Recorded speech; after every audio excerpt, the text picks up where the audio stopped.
Good morning, guys. It's Seth from Crawlworks Power Sports, and today what I want to talk to you about is general maintenance on the CFMoto Uforces. I see a lot of things in a lot of the Facebook groups, even our group, CFMoto Uforce 1000 builds and tech talk, Uforce 1000 owners, and just generalized questions about maintenance, what you should use, what you shouldn't use, the best products out there to use, and so forth and so on. So we're just going to go over a few things that we use, and it's things that I've been actually using for years in all of my machines. I've never had any issues. I've never had problems with it. But again, this is one of those things to each their own. So if you have a good product that you like a specific type of filter and things like that, go ahead and use those. There's nothing wrong with that, and I'm not going to tell you that you have to use specific things or specific oils or anything like that, because you don't.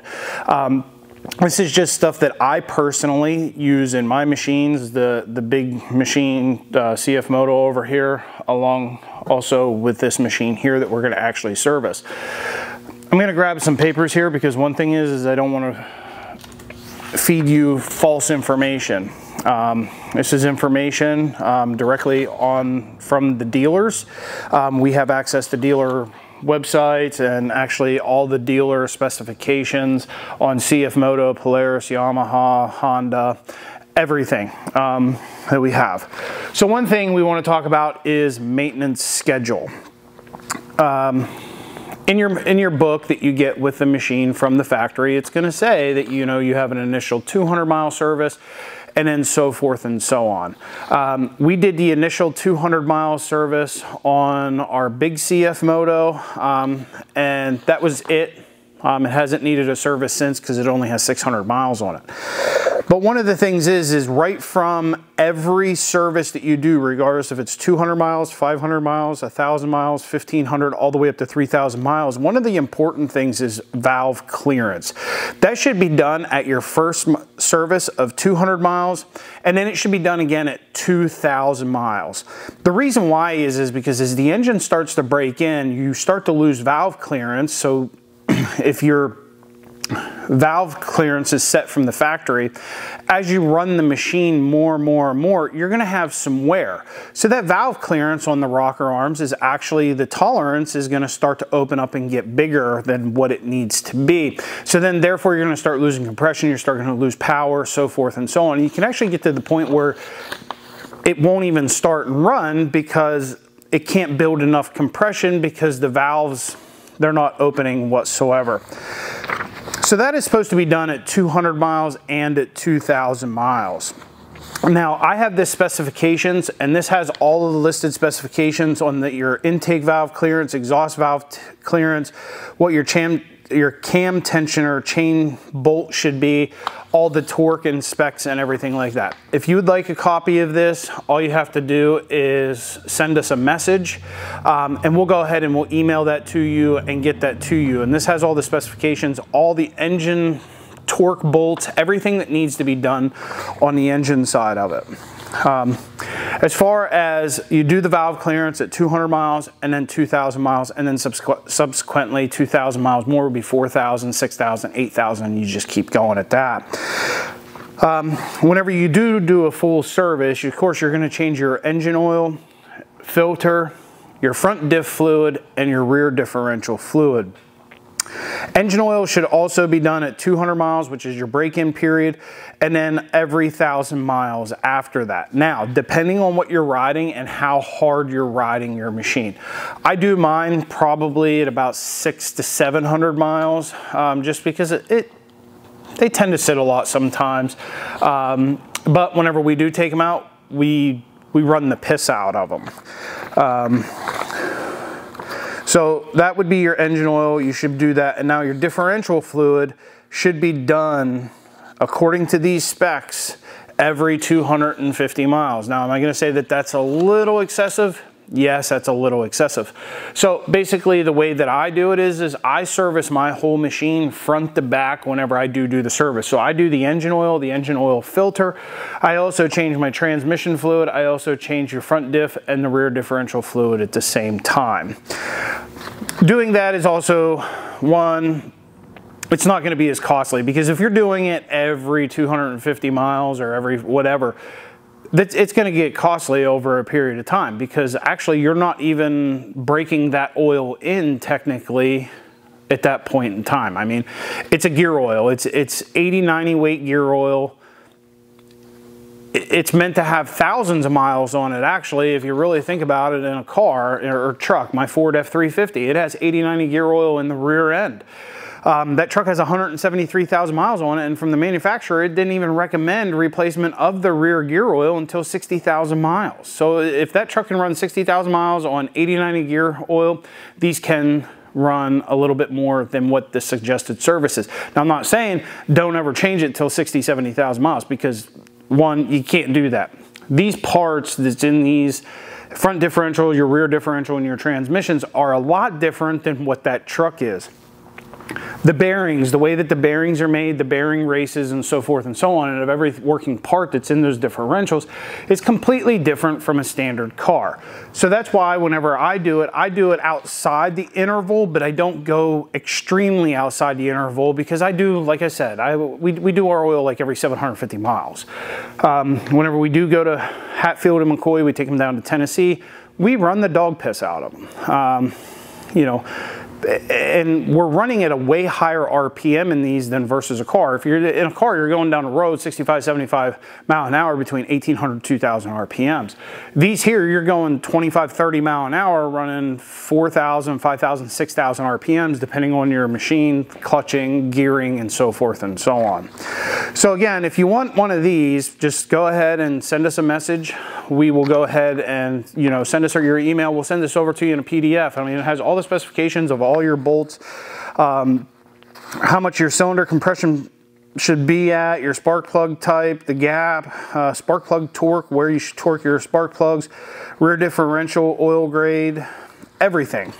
Even all the way down to the brakes, like if you were inspecting a car, what your brake pad wear should be at a specific mileage interval. Now, one thing is let's talk about air filters. I know a lot of people with the CFMotos want to use uni air filters. That's fine, and that's your preference. My preference is I always use factory filters. Yes, a lot of people complain about the paper cartridge filters and so forth and so on, but I've found actually my experiences over the years running with my YFZ 450R, even on my Banshee, my four-wheelers, my side-by-sides, everything that I've had issues where I was actually getting fine particulated dust into the throttle bodies that was actually going in and causing premature wear on the valves inside the engine. And we did have that happen with a Polaris RZR whenever we were down in West Virginia, and it was very, very dusty, and it had a unifilter on it. And whenever we pulled that off and we pulled the air intake off on the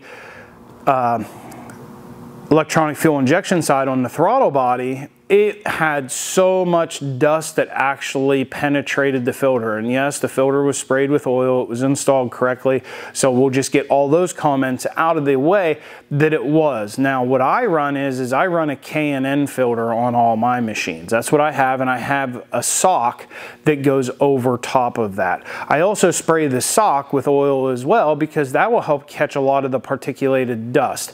And as we're using multiple filtration levels down, we have a greater chance of catching more and more dust into that filter before it gets inside the engine, goes into the throttle body, and is dispersed right at your intake valve inside your engine. I'm not talking crap on Unifilter. I'm not talking crap on anybody that uses Unifilter. I'm just saying from my previous experiences using those filters, I didn't have good luck with them. So whenever we do maintenance, one thing we do is we go around, we'll check all of our wheel bearings on our machine, we'll check our brakes, we change all of our fluids, our front differential, our rear differential fluid, and things like that. We also check our ball joints, because of course we're riding these machines off-road. They are doing, you know, 15, 20, 25, 30 mile an hour down the bumpy trails that you could never take a car or a truck down whatsoever. So you're going to have premature failure on your ball joints. You're going to have failure on your tie rod ends. And these are all things that we check to make sure that the machine is safe before we take it out on the trails. In doing that, it also makes sure that you don't prematurely damage a rotor, overheat, and burn out a caliper and the pistons and the fluids that's in the braking system. We also check the bushings on the front. We check the bushings on the rear, control arms, A-arms, and everything else to make sure the suspension and everything's tight. The last thing that you want to have is a failure out on the trails. So one thing that I try to emphasize and I strongly suggest you to do is before you take your machine out, and a lot of people, they're weekend warriors, they want to ride every single weekend. They bring it home from the park, they wash it off, they throw it in the garage, they don't check it, and they go right back out again the next week. But then in a couple months, they're complaining, being like, oh, my wheel bearings went bad. Did you grease them? Well, I didn't know you were supposed to. Yeah, you're supposed to grease your wheel bearings every so many miles that you ride your machine. And actually, if you go to the manufacturer specifications, depending on what bearings you use, it tells you when those bearings should be greased. They actually make grease tools to be able to grease those bearings. It's very simple to do, but they should be greased. If you never grease something, of course it's going to wear out. You're going to have issues. You're going to have problems. We've been talking a lot about braking on the CFMoto. And yes, I think I finally narrowed it down, but I'm not going to say 100% that I do until we receive a package later on today that we can actually test our theory and what is going on with the braking system. So that's why we have a full factory machine that is here, and then we also have our CFMoto on 4-inch portals that is sitting here. We're going to test the two and see where the brakes are lacking. Now, of course, to upgrade the brakes on the CFMoto, there is going to have to be some fabrication work. There might be some cutting that you may have to do to get the brakes to be better. Unfortunately, until enough people complain, or if somebody gets a petition going that petitions and has thousands and thousands of signatures on it that basically tells CFMoto our brakes suck, you need to do something about it, or until somebody is seriously injured that there has to be a forced recall, I don't think the brakes are going to get any better. I really don't. I don't think they're paying attention to the safety aspect or paying attention to all the groups and everybody in a mass that's saying the brakes suck. We have issues with the brakes. You got to do something about it. So make sure that after you ride and your maintenance in your machine, check your pads. Make sure that your pads are not worn down to the point where they're almost on the metal backing, because that will destroy the caliper and the rotor that's on the machine. And a lot of the parts to buy for these, they're expensive, just OEM parts. Even though it's a Chinese manufactured machine, the parts aren't cheap to be able to buy them to put on it. So I just wanted to go over some general maintenance things and things that should be done, and we're actually going to do a video actually maintaining this machine. We're going to go ahead and we're going to change the front diff fluid, the rear diff fluid, the transmission fluid, engine oil. Then we're going to come back up and we're going to check everything. So that way, if people are not familiar on how to service the machine, they'll have a how-to video on how to do the oil changes properly, the diff fluid changes properly, how to check the magnetics on the diff to see if you have excessive metal flaking or else if you don't have any metal flaking at all, and to be able to tell what's going on with the drive line of the machines. The videos that we're trying to put out is a lot different from what everybody else and all the other mainstream YouTubers that are out there trying to do. We want to dive into things that they're not talking about, that they're not doing, but it's information that the owner and the consumer of these products should be aware of and know about.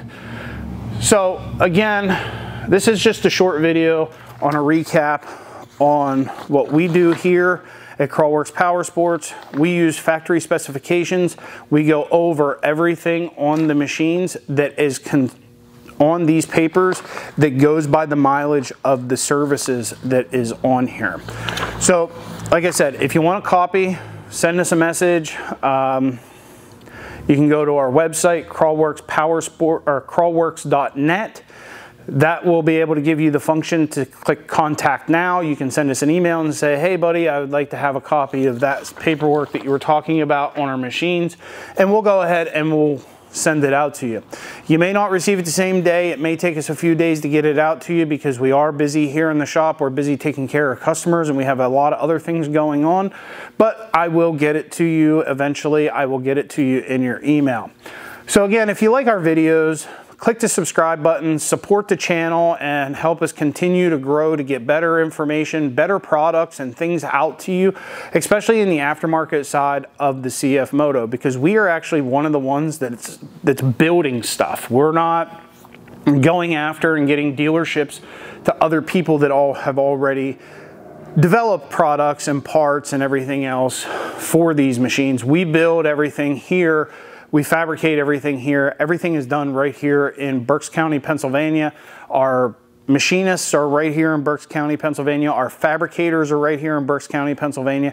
Everything that we are doing, we are building local. We are supporting other local businesses to make stuff happen. And we're trying to keep it at a price point that is cheap enough for the consumer to realize. So again, like I said, to be able to support us, click the subscribe button, watch our videos, and help us grow our YouTube channel to be able to help us do more research and development on these machines to get better products out there, especially on the serviceability side. We already have our bushings and so forth and so on with the machines. So until the next time, guys, this is our short video. We will be doing another video fully maintaining this machine in the next few days, so keep an eye out for that video. Have a great day.